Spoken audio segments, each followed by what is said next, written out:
അവിഹിത ബന്ധമുണ്ടെന്ന് പറഞ്ഞുകൊണ്ട് ഭാര്യയും ഭർത്താവും എന്നും വഴക്കാണ്. ഭാര്യ പറയുന്നു ഭർത്താവിന് അവിഹിത ബന്ധമുണ്ട്, ഭർത്താവ് പറയുന്ന അവിഹിത ബന്ധം ഭാര്യയ്ക്കാണെന്നുള്ളത്. പക്ഷേ ഭർത്താവിനെ സംബന്ധിച്ചിടത്തോളം ഭാര്യയ്ക്കാണ് അവിഹിത ബന്ധം. നിങ്ങൾ ഭാര്യയുടെ അവിഹിത ബന്ധം കണ്ടുപിടിക്കാൻ വേണ്ടി ഇദ്ദേഹം എന്ത് ചെയ്തെന്നറിയോ? ഒരു ക്യാമറ വെച്ചു.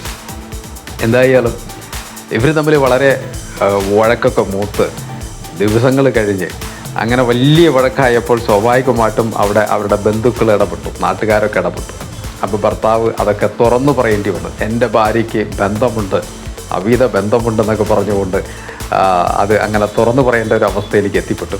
അവസാനം അദ്ദേഹം തന്നെ പറഞ്ഞു, ഇവിടെ ക്യാമറയുണ്ട്, ക്യാമറ പരിശോധിച്ചാൽ അറിയാൻ പറ്റും. അങ്ങനെ വളരെ വിശ്വസ്തരായിട്ടുള്ള ഒരു 4-5 പേരുടെ മുന്നിൽ വെച്ചിട്ട് ക്യാമറ പരിശോധിക്കാൻ ഒരു തീരുമാനമായി. ക്യാമറ പരിശോധിച്ചപ്പോഴല്ലേ അറിയുന്നത്, സത്യത്തിൽ ക്യാമറ പരിശോധിച്ചപ്പോൾ അവിടെ സംഭവിച്ചത് ഭാര്യയുടെ അവിഹിത ബന്ധമല്ല കണ്ടുപിടിച്ചത്, മറിച്ച് ഭർത്താവിൻ്റെ അവിഹിത ബന്ധം.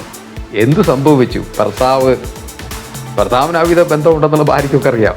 എന്തായാലും ഇവിടെ കണ്ടുപിടിക്കപ്പെട്ടത് ഭർത്താവിൻ്റെ അവിഹിത ബന്ധം. കാരണം ഭർത്താവ് വെള്ളടിക്കുന്ന ആളാണ്, എന്ന് പറഞ്ഞു കഴിഞ്ഞാൽ മദ്യപിക്കുന്ന ആളാണ്. ഭർത്താവ് മദ്യപിച്ച് ഒരു ദിവസം അദ്ദേഹത്തിൻ്റെ ഈ കീപ്പിനെയും കൊണ്ടുവന്ന് ഈ വീട്ടിൽ തന്നെയാണ്. അദ്ദേഹത്തിന് അറിയില്ലായിരുന്നു. കാരണം മദ്യത്തിൻ്റെ ഒരു ലഹരിയിൽ അദ്ദേഹം അതൊക്കെ മറന്നുപോയി. അവസാനം ഇങ്ങനെ ഒരു അബദ്ധത്തിൽ ചെന്നുപെടുകയും ചെയ്തുള്ളത്. അങ്ങനെ ഭാര്യയുടെ അവിഹിത ബന്ധം പിടിക്കാൻ വേണ്ടി ക്യാമറ വെച്ച ഭർത്താവ് അവസാനം സ്വന്തം അവിഹിത ബന്ധം നാട്ടുകാരുടെ മുന്നിൽ, അല്ലെങ്കിൽ ഈ വന്ന മധ്യസ്ഥന്മാരുടെ മുന്നിൽ കണ്ടതിൻ്റെ ഭാഗമായി നാണം കെടുക മാത്രമല്ല, മാന്യത എല്ലാം നഷ്ടപ്പെടുകയും അങ്ങനെ ആ കുടുംബത്തിൻ്റെ ഒരു അന്തസ്സൊക്കെ ആ പ്രദേശത്ത് ഏകദേശം ഒരു തീരുമാനമായി കിട്ടുകയും ചെയ്തു എന്നുള്ളതാണ്.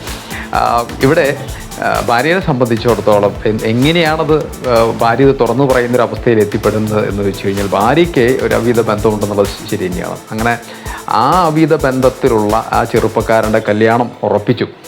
അങ്ങനെ വന്നപ്പോൾ ഭാര്യ വളരെ ഡിപ്രസ്ഡായി.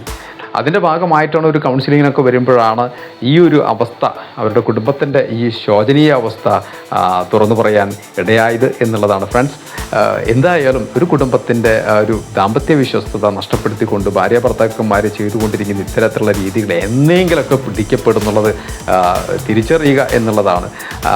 എല്ലാവരെയും എല്ലായ്പ്പോഴും പറ്റിച്ച് മുന്നോട്ട് പോകാൻ സാധിക്കുമെന്ന് ഒരിക്കലും കരുതാതിരിക്കുക എന്നുള്ളതാണ്.